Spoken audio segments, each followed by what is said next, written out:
Rencana untuk membunuh Yesus. Hari Raya Roti Tidak Beragi yang disebut Paskah sudah dekat. Imam-imam kepala dan ahli-ahli Taurat mencari jalan bagaimana mereka dapat membunuh Yesus, sebab mereka takut kepada orang banyak. Yudas mengkhianati Yesus. Maka masuklah iblis ke dalam Yudas, yang bernama Iskariot, seorang dari ke-12 murid itu. Lalu pergilah Yudas kepada imam-imam kepala dan kepala pengawal bait Allah, dan berunding dengan mereka bagaimana ia dapat menyerahkan Yesus kepada mereka. Mereka sangat gembira dan bermufakat untuk memberikan sejumlah uang kepadanya. Ia menyetujuinya, dan mulai dari waktu itu ia mencari kesempatan yang baik untuk menyerahkan Yesus kepada mereka tanpa setahu orang banyak. Persiapan untuk makan Paskah. Maka tibalah hari raya roti tidak beragi, yaitu hari di mana orang harus menyembelih domba Paskah. Lalu Yesus menyuruh Petrus dan Yohanes, katanya, "Pergilah, persiapkanlah perjamuan Paskah bagi kita, supaya kita makan." Kata mereka kepadanya, "Di manakah engkau kehendaki kami mempersiapkannya?" Jawabnya, "Apabila kamu masuk ke dalam kota, kamu akan bertemu dengan orang yang membawa kendi berisi air. Ikutilah dia ke dalam rumah yang dimasukinya, dan katakanlah kepada tuan rumah itu, 'Guru bertanya kepadamu, di manakah ruangan tempat aku bersama-sama dengan murid-muridku akan makan Paskah?'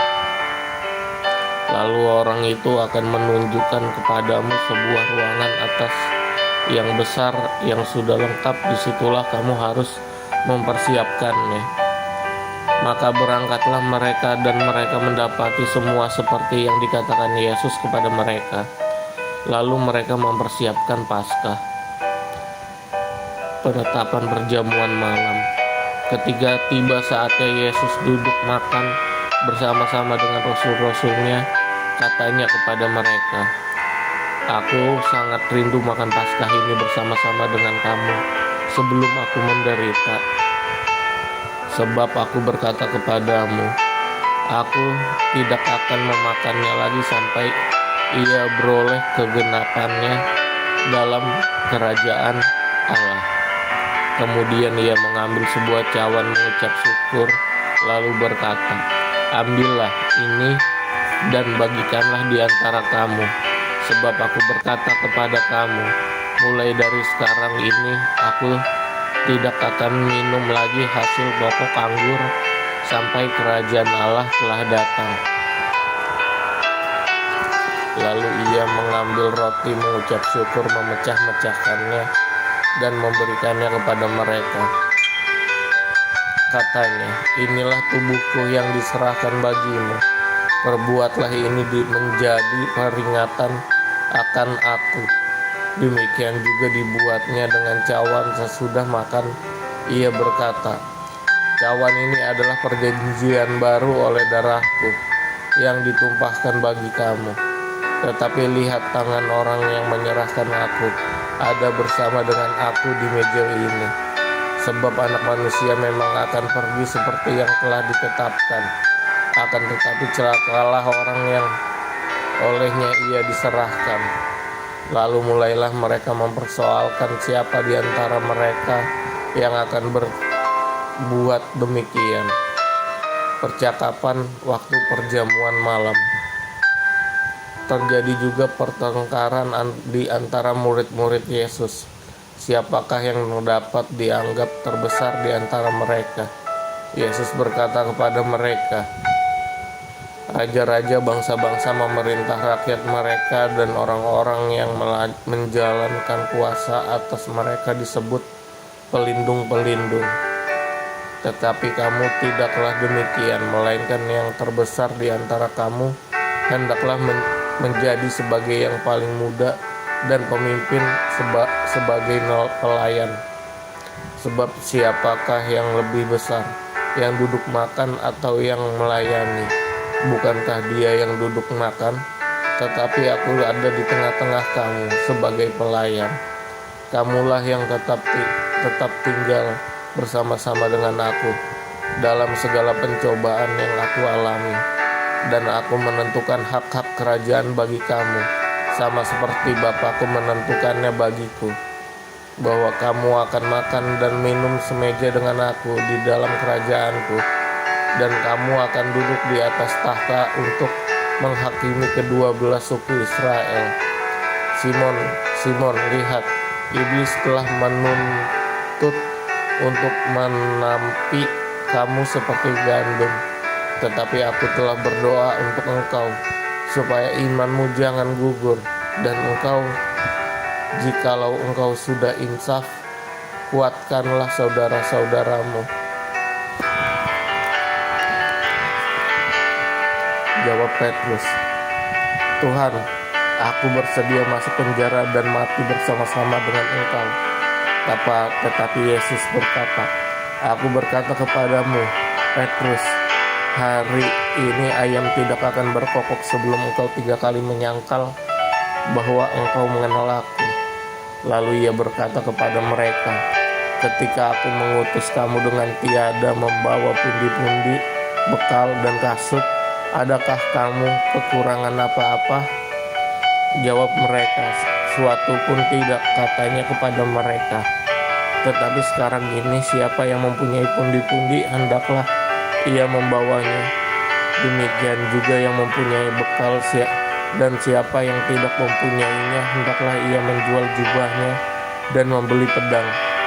Sebab aku berkata kepada kamu, bahwa nas kitab suci ini harus digenapi padaku. Ia akan terhitung di antara pemberontak-pemberontak, sebab apa yang tertulis tentang aku sedang digenapi. Kata mereka, Tuhan, ini 2 pedang. Jawabnya, sudah cukup. Di taman Getsemani, lalu pergilah Yesus keluar kota, dan sebagaimana biasanya ia menuju Bukit Zaitun. Murid-muridnya juga mengikuti dia. Setelah tiba di tempat itu, ia berkata kepada mereka, berdoalah supaya kamu jangan jatuh ke dalam pencobaan. Kemudian ia menjauhkan diri dari mereka kira-kira sepelempar batu jaraknya. Lalu ia berlutut dan berdoa, katanya, ya Bapakku, jikalau engkau mau, ambillah cawan ini daripadaku, tetapi bukanlah kehendakku, melainkan kehendakmu lah yang terjadi. Maka seorang malaikat dari langit menampakkan diri kepadanya untuk memberi kekuatan kepadanya. Ia sangat ketakutan dan makin bersungguh-sungguh berdoa. Teluhnya menjadi seperti titik-titik darah yang bertetesan ke tanah. Lalu ia bangkit dari doanya dan kembali kepada murid-muridnya. Tetapi ia mendapati mereka sedang tidur karena duka cita. Katanya kepada mereka, mengapa kamu tidur? Bangunlah dan berdoalah, supaya kamu jangan jatuh ke dalam pencobaan. Yesus ditangkap.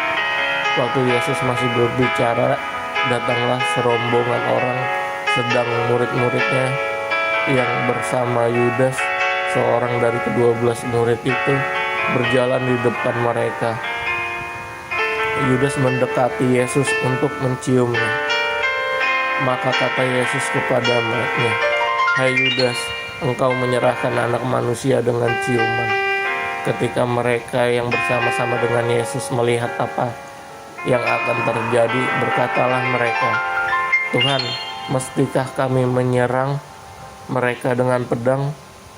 Dan seorang dari mereka menyerang hamba imam besar sehingga putus telinga kanannya. Tetapi Yesus berkata, sudahlah itu. Lalu ia menjamah telinga orang itu dan menyembuhkannya. Maka Yesus berkata kepada imam-imam kepala dan kepala-kepala pengawal bait Allah serta tua-tua yang datang untuk menangkap dia, katanya, sangkamu aku ini penyamun maka kamu datang lengkap dengan pedang dan pentung. Padahal tiap-tiap hari aku ada di tengah-tengah kamu di bait Allah, dan kamu tidak menangkap aku. Tetapi inilah saat kamu dan inilah kuasa kegelapan.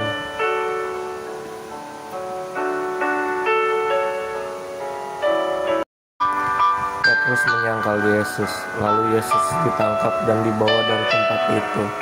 Ia digiring ke rumah imam besar dan Petrus mengikut dari jauh. Di tengah-tengah halaman rumah ia seorang memasang api dan mereka duduk mengelilinginya. Petrus juga duduk di tengah-tengah mereka. Seorang hamba perempuan melihat dia duduk dekat api.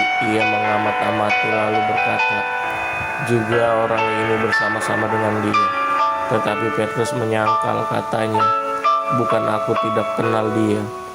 Tidak beberapa lama kemudian seorang lain melihat dia lalu berkata, engkau juga seorang dari mereka. Tetapi Petrus berkata, bukan, aku tidak. Dan kira-kira sejam kemudian seorang lain berkata dengan tegas, sungguh orang ini juga bersama-sama dengan dia, sebab ia juga orang Galilea.